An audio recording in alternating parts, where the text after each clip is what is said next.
Всем привет, с вами Даша, и это Дневник ароматов. Сегодня у нас необычное видео. Я подобрала ароматы по женским архетипам древнегреческих богинь. Я в детстве просто обожала читать мифы Древней Греции, и вы знаете, я с огромным удовольствием вновь погрузилась в эту тему. Греческая мифология полна интересных и красочных легенд. Эти легенды порождали в моей голове множество ярких образов женских, и натолкнули меня на создание этого видео. Потому что каждая из заинтересовавших меня богинь вызывала у меня и некоторые альфакторные ассоциации. Мы поговорим о тех богинях, чьи парфюмерные образы мне показались особенно яркими и интересными. Прежде чем приступить к теме видео, напоминаю, что сделать ваш парфюмерный шопинг более выгодным вы можете, используя мои промокоды. Промокод 10MALE дает скидку 10% в интернет-магазине парфюмерии и косметики «Рандеву». Действует он на заказы от 2500 рублей и суммируется со всеми скидками и акциями. Также используйте мой промокод на скидку до 7% в интернет-магазине Арома Бутик.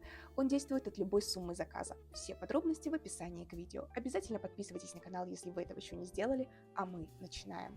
И открывает нашу сегодняшнюю подборку царица Олимпа, верховная богиня Гера. Гера – жена Зевса, покровительница брака и семьи. Гера является архетипом жены. Жены очень любящей, жены властной при этом, ревнивой. Гера в порыве ревности могла быть очень даже жестокой и беспощадной. Обжигающая ревность в сердце Геры была спрятана под маской олимпийского спокойствия. Часто Гера изображается в окружении павлинов. Павлин символизирует всевидящее око, бдительность. Доверяй, но проверяй. Ну и аромат для Геры я подобрала максимально женственный, комплиментарный, дорого звучащий, под стать верховной богине. Это Splendida Tuberose Mystique от Bulgari. Это очень красивая люксовая тубероза, я просто обожаю этот аромат. Это парфюм на любой сезон, на любой случай. Очень универсальная композиция. Этот аромат – олицетворение женственности во всей ее красе. Здесь тубероза нежная, воздушная, жвачная, лактонная, такая опьяняющая, нарядная, очень женственная тубероза. Аромат без подвохов, без острых углов. Он такой гармоничный и округлый.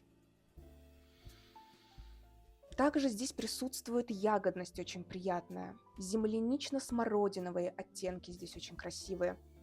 Сладость спелых ягод, сочетание туберозы, ванили, черной смородины, вот эта вот воздушная жвачность,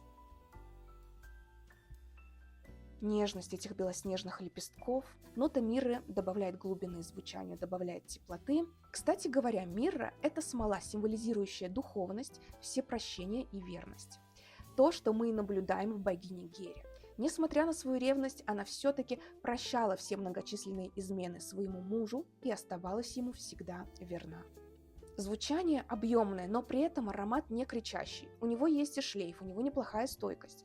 Но он не будет затмевать все вокруг. Он будет нравиться большинству однозначно. Это очень комплементарная история. Аромат приятный, понятный, при этом не банальный. Это благоухающие сады дворцов, это нежнейшие павлиньи перья, это сладость спелых ягод, это любовь в сердце, вечная любовь, которая ходит бок о бок с ревностью. Вот такой парфюмерный образ я вижу у богини Геры, покровительницы семьи и брака. Следующий аромат будет для богини Афродиты. Афродита, мне кажется, является самой популярной богиней греческого Олимпа, потому что это богиня красоты и любви. Как мы знаем из греческой мифологии, Афродита – это вечно юная женщина, олицетворение красоты. Как правило, она изображается с кудрявыми золотистыми волосами. Насколько мы знаем, она родилась из морской пены. Это та женщина, которая никогда не останется без внимания. Но и сама она натура увлекающаяся, влюбчивая и чувственная. С одной стороны, это образ такой хрупкой девушки, в то же время это девушка с неиссякаемым потоком жизненной, вот этой вот женской энергии, которая заставляет сердца окружающих мужчин биться чаще. Я подобрала аромат, который, на мой взгляд, наиболее точно отражает архетип богини Афродиты, и это абсолютный афродизиак от Initio. Этот аромат влюбил в себя с первого затеста. Здесь уже женственность более хищная, здесь много густоты и теплоты за счет сочетания амбры и ванили. Здесь очень яркая ваниль. Кстати, ваниль считается сильным афродизиаком. Здесь очень красивый телесный мускус. Вот эта легкая, деликатная животинка, не переходящая грань. и очень деликатная кожа мягкой выделки, которую не всегда здесь даже можно уловить, но она придает изюминки аромату. Она как раз придает вот этой вот хищности. Но для меня это аромат по большей части про очень чувственный дуэт ванили и амбры.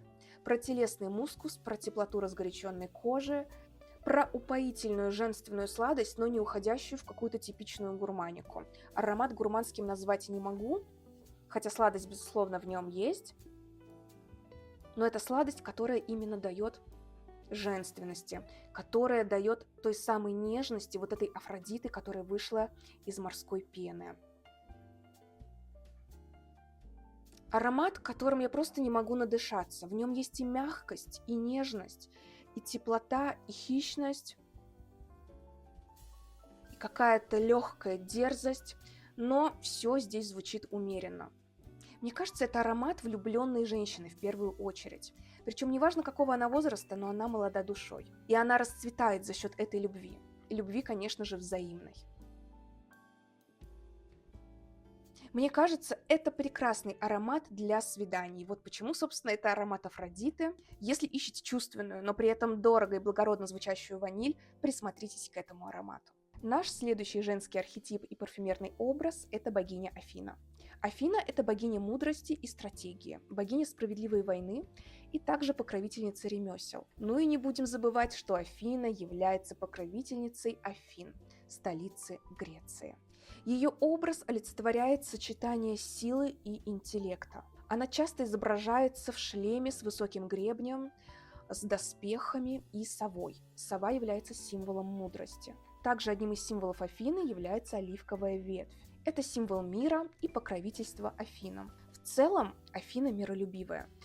Ее агрессия, ее сила, ее воинственность направлена на защиту своих границ. Как границ своего государства, так и личных границ. Смысл жизни женщины с архетипом Афина – это ее самореализация, достижение высот. У женщины с архетипом Афины муж, семья и дети явно не на первом плане. Надо сказать, что богиня Афины не было возлюбленного, хотя она была хороша собой и пользовалась вниманием противоположного пола. Афина может быть олицетворением современной деловой женщины, бизнес-леди.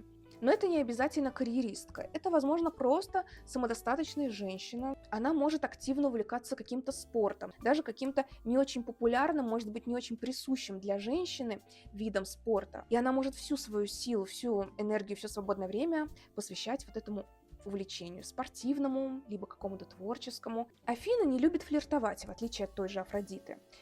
И, в принципе, ей так удается покорять сердца мужчин, не прикладывая к этому никаких усилий. Она может даже не замечать толпы поклонников, которые на самом-то деле за ней ходят. Она нацелена на свои результаты, победы, достижения. Поэтому здесь у нас нет цели подобрать какой-то очень женственный, притягательный аромат.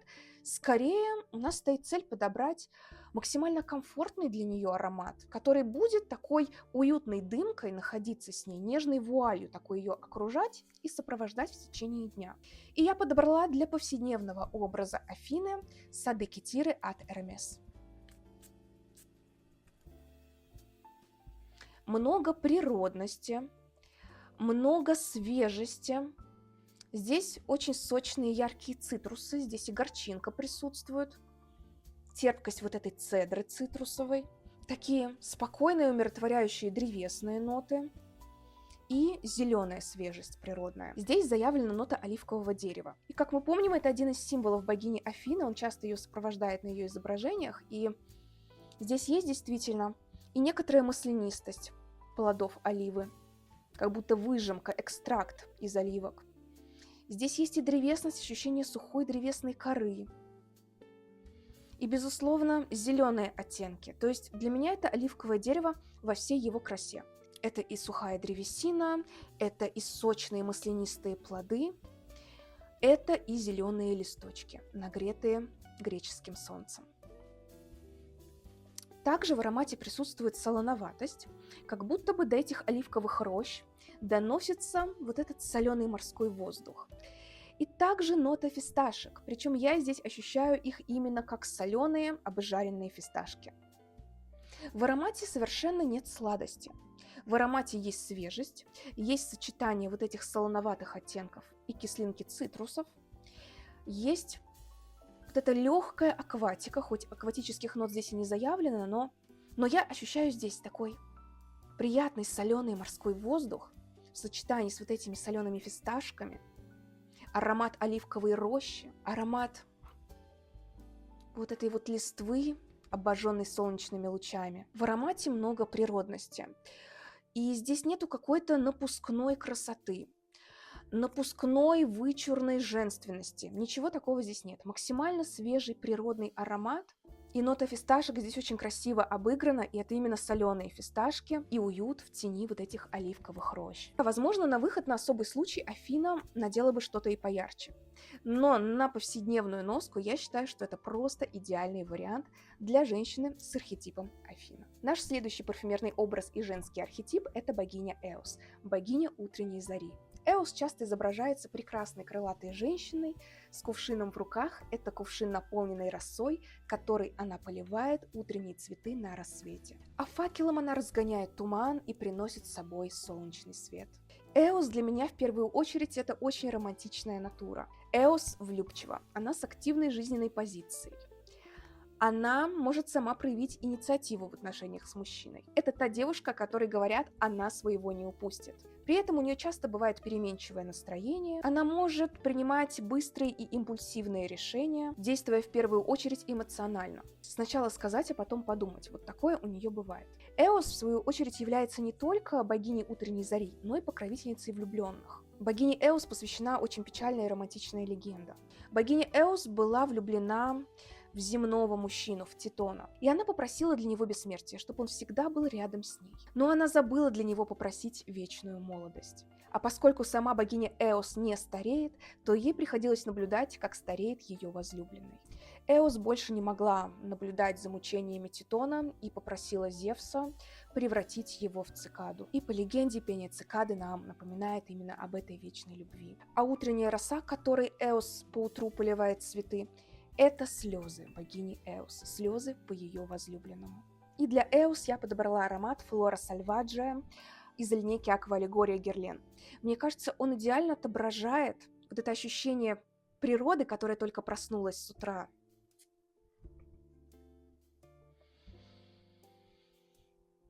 Это аромат одновременно и пудровый, и акватика в нем присутствует, и озоновость, в нем очень много природной свежести, в нем много воздуха.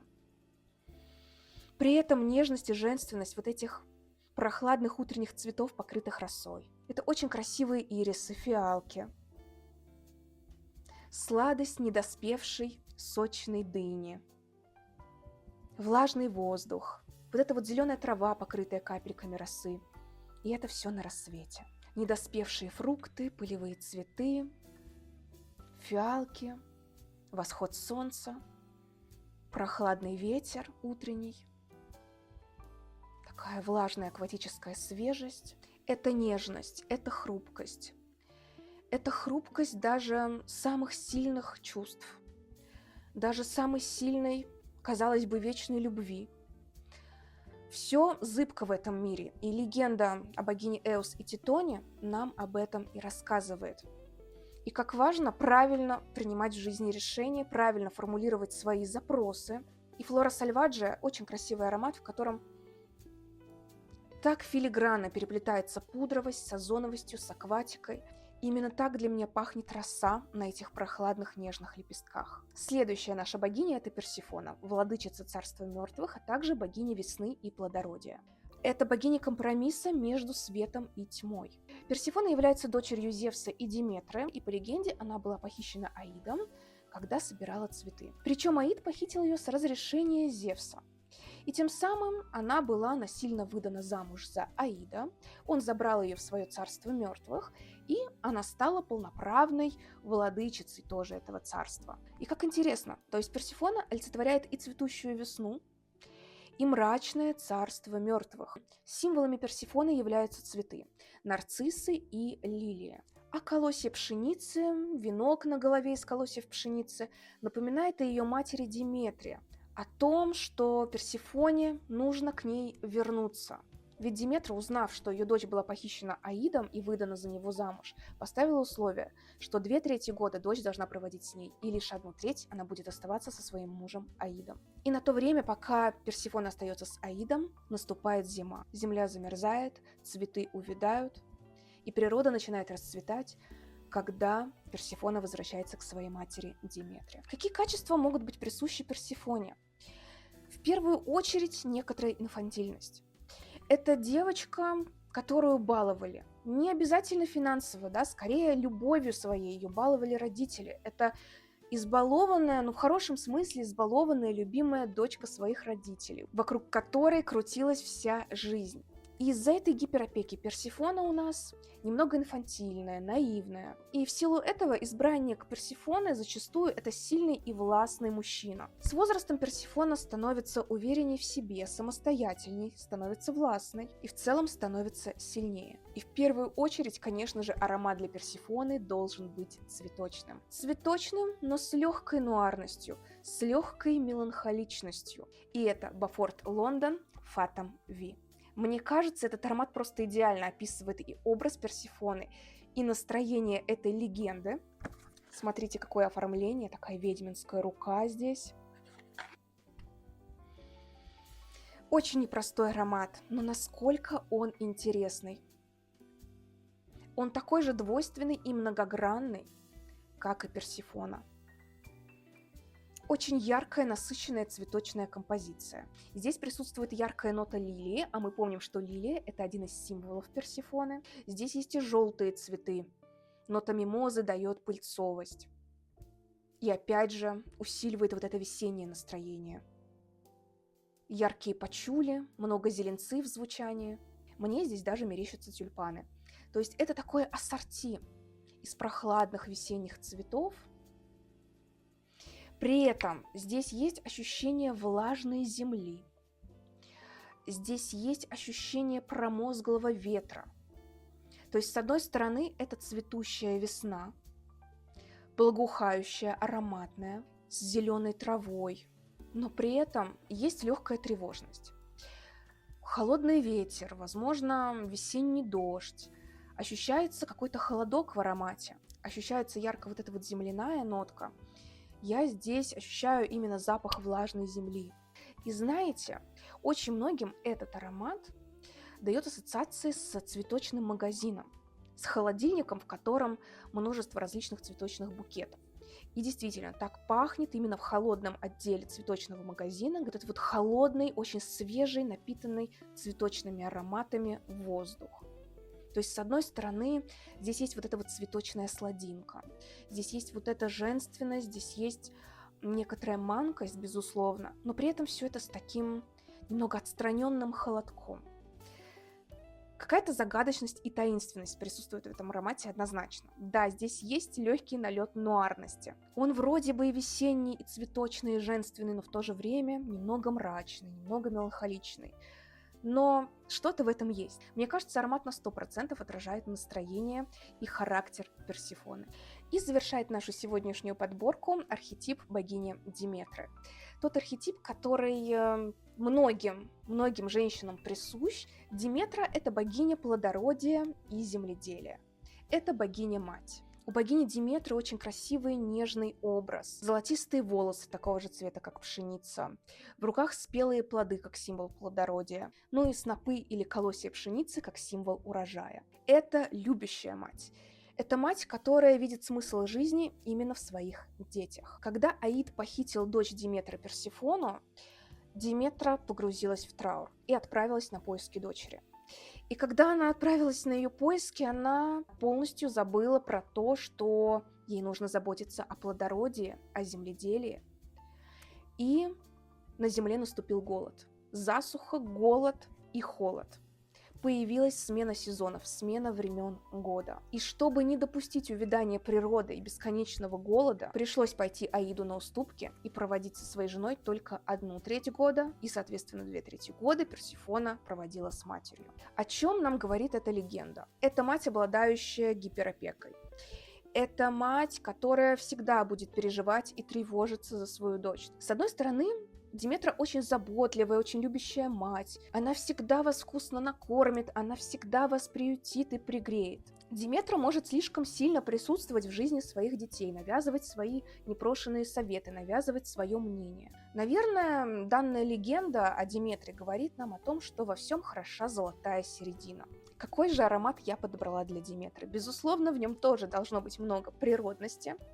А также, поскольку она является у нас богиней-матерью и символом любящей матери, конечно же, там должна быть лактонность и должна быть нота молока. И идеальный аромат для архетипа Диметры – это Coco Figue от Comptoir Sud Pacifique.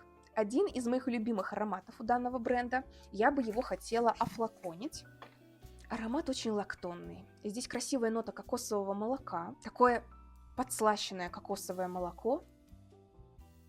Даже легкий оттенок какой-то молочной каши здесь присутствует, как будто это молочная каша, приготовленная на кокосовом молоке.